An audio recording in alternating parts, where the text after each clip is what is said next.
About 3 years ago, we looked at Dayton Children's and we were so proud of what we'd accomplished for this community.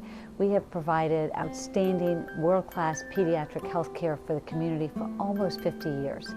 But we recognized that healthcare was changing, and it was changing at a rapid pace, and that if we were going to continue to meet our promise to the community, we needed to renew our campus.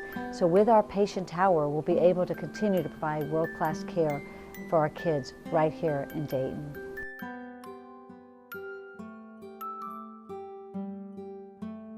My name is Suzanne Boer. When Colin was 9 years old, he developed some enlarged tonsils and adenoids. So we came for a consult with the doctor, and they thought they needed to be removed. So we came to Dayton Children's, and he had the surgery.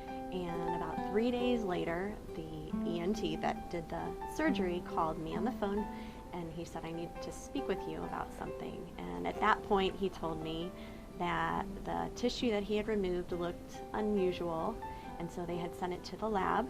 And when they sent it to the lab, they had found malignancy.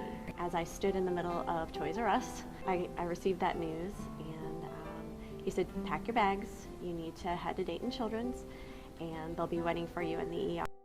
And that's where the journey began. There were so many great things about Dayton Children. They always spoke to me calmly and told me about what I was going through. So even when I wasn't feeling well, like over the phone, they'd just call us, and we'd have these little bingo boards, and we'd just play bingo, and you could win prizes, and it was just really fun that you could still do something even though you just weren't feeling that well.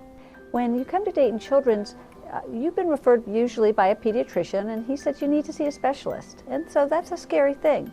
So with our new patient tower, our goal is to ensure that when our families walk in the door, they can see a place and feel a place that is just right for them and their kids. And in fact, we have utilized our families. We have a family advisory committee and a kids advisory committee, and they've been actively involved in designing the care spaces for our children. The Kids Advisory Board, we just usually get together about once a month, and we talk about what's going to go into the new patient tower that will make the care and the stay more satisfying for people who have been newly diagnosed with all sorts of different diseases. And we want there to be a room where everybody can go and hang out and enjoy their time here instead of sitting around being miserable. I think that being able to get out of the room and remain a kid is a really important part of the treatment process. And I think that in the new patient tower, they're allotting an area just for kids who are, dealing with cancer, so that they're not mixed with, other children who could potentially be contagious with something else. Philanthropy is what will take this project from good to great. It's philanthropy that will enable us to have those special touches and spaces and equipment that says to our families, you come first in the Dayton region. Having that early leadership gift from the Dayton Foundation, from the Toulmin Foundation, provided the respect for the project and legitimacy that said, we believe in this. We believe in the vision of Dayton Children's.